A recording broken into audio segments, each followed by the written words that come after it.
Comment arrêter de procrastiner dans ton business avec ces trois tactiques insolites de Louis Bello et apprendre à devenir le PDG que chaque membre de votre équipe va respecter maintenant et toujours.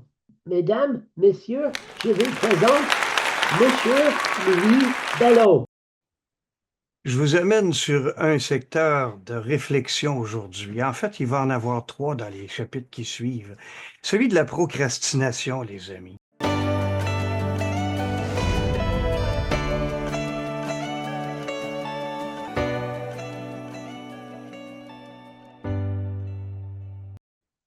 On dit souvent qu'il y a des pièges mentaux à la procrastination. Bien, oui, effectivement.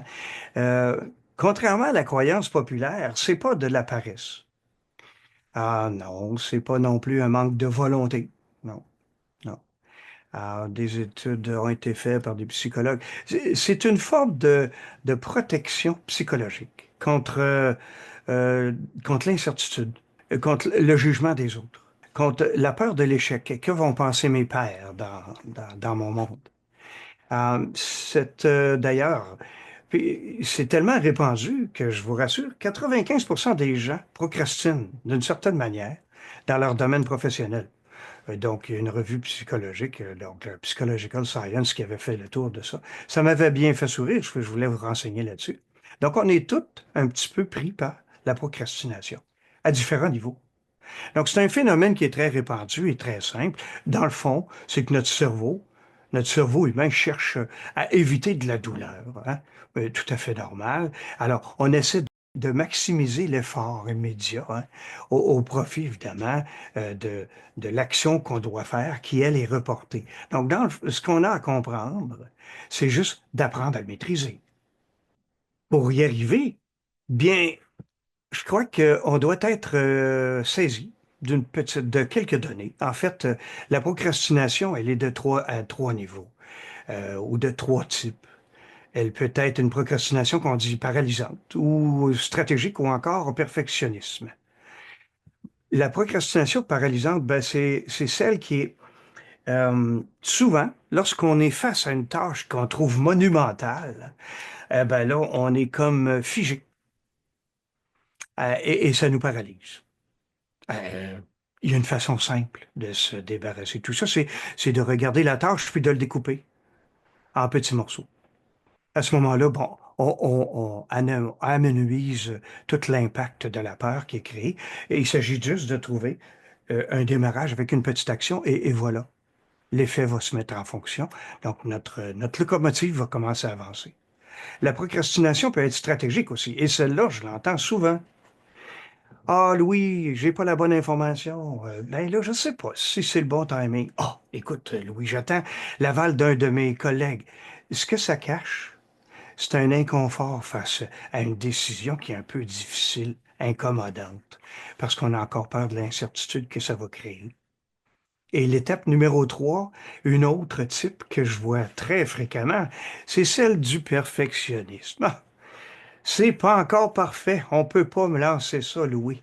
Ben non. Ben, écoutez, le projet décollera jamais si vous essayez pas euh, de, de, de le démarrer, même s'il est imparfait. C'est un petit peu comme si vous parteriez du centre de ville de Québec pour vous rendre au centre-ville de Montréal et vous attendiez que toutes les lumières rouges, vertes, c'est-à-dire soient alignées pour appuyer sur la pédale de démarrage. Ben, ça arrivera jamais. D'ailleurs, saviez-vous que plusieurs leaders évitent de prendre des décisions difficiles à temps? Ouais. Puis que quand ça arrive, ben, ils perdent en moyenne 10 à 15 de productivité. Mhm. C'est des données, ça. Comme dirigeant, puisque tout le monde a les yeux rivés sur vous, que vous êtes le baromètre organisationnel, bien, vous indiquez à vos équipes une chose très importante à prendre conscience, c'est que prendre son temps, bon, c'est pas grave, c'est acceptable. Donc, si vous faites prendre du retard à votre organisation, c'est pas de la faute à qui que ce soit d'autre que vous-même. C'est votre faute. L'impact, ça ne s'arrêtera pas à vous. La procrastination, ça devient contagieux. Puis ça crée de la démotivation en continu. Puis vous perdez des affaires. Vous perdez des chances, des occasions d'affaires. C'est désastreux. Mais il y a des antidotes. Puis je vais vous proposer quelques petites façons de vous en sortir. D'abord, vous devez réduire votre charge mentale par rapport à la peur pour la chasser, cette peur-là. Découpez, découpez vos tâches en plus petites étapes, en micro-étapes. En deuxième lieu, vous pourriez faire comme moi, on m'a appris. J'ai un mentor qui est décédé aujourd'hui qui me disait, écoute, Louis, il y a un pouvoir à prendre des décisions en 60 secondes. Bon, pas pour les décisions critiques, on s'entend ici, mais toutes ces petites choses qui font le commun de la journée, on peut déléguer facilement à Julie ou à Raymond une tâche. Donc, ça prend pas des heures à décider ça, là. Alors, on le fait en moins d'une minute. J'ai aussi eu la méthode que j'enseigne d'ailleurs de se prendre un moment dans l'agenda où on a un déclencheur dit temporel. Bon, ben, j'ai pas pris de décision.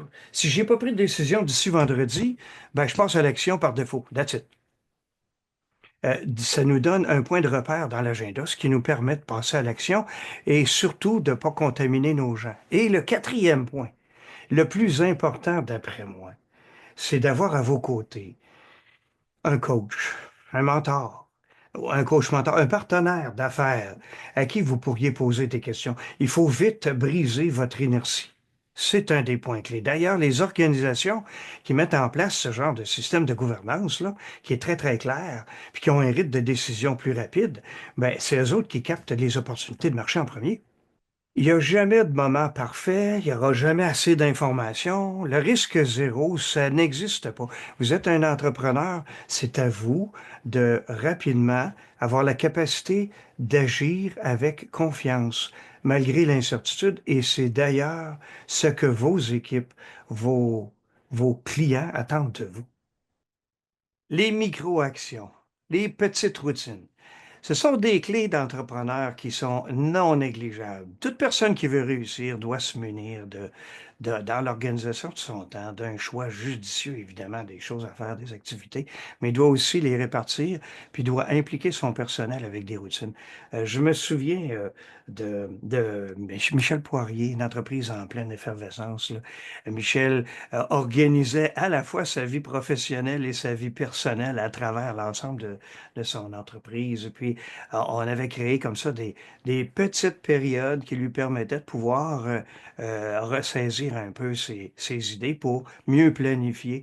Ça a été le cas aussi d'une entreprise en pleine effervescence de H&M actuellement, un CEO, un autre CEO, et à qui avec lequel on a réorganisé un peu la structure de ses affaires, puis lui permettre d'avoir des périodes clés pour justement avoir une meilleure croissance. Au moment où j'étais le vice-président aux opérations une des entreprises que j'ai vendues d'ailleurs, là, une entreprise en technologie, en bioalimentaire à l'époque, j'avais instauré quelque chose qui a eu beaucoup puis je vous l'indique, ça a eu beaucoup d'effet sur la performance des chiffres d'affaires. C'était notre petite rencontre du matin, 8h30, on prend un café. Et puis l'ensemble des professionnels, parce que c'est un bureau de professionnels, l'ensemble des professionnels et des chefs de département ben, se réunissent autour d'un café. Et là, on discute bon, des événements de la veille et puis un peu tout ce qui s'est passé de plus ou moins cocasse. On prend une demi-heure, à peu près 20 minutes à une demi-heure pour échanger là-dessus. Et ça a permis ça de pouvoir synchroniser les efforts de chacun des individus au sein de l'entreprise, puis d'ajuster nos priorités, chemin faisant, là, et de créer une espèce un climat d'alignement de l'ensemble des équipes. C'était des mesures qui nous ont aidés à hausser la qualité de nos livrables, puis beaucoup, beaucoup sur l'efficacité du personnel. Alors, cette augmentation-là, cette implication-là du personnel dans une petite routine matinale a eu quand même un chiffre, a fait accroître notre chiffre d'affaires de 25 ce qui n'est pas à négliger non plus.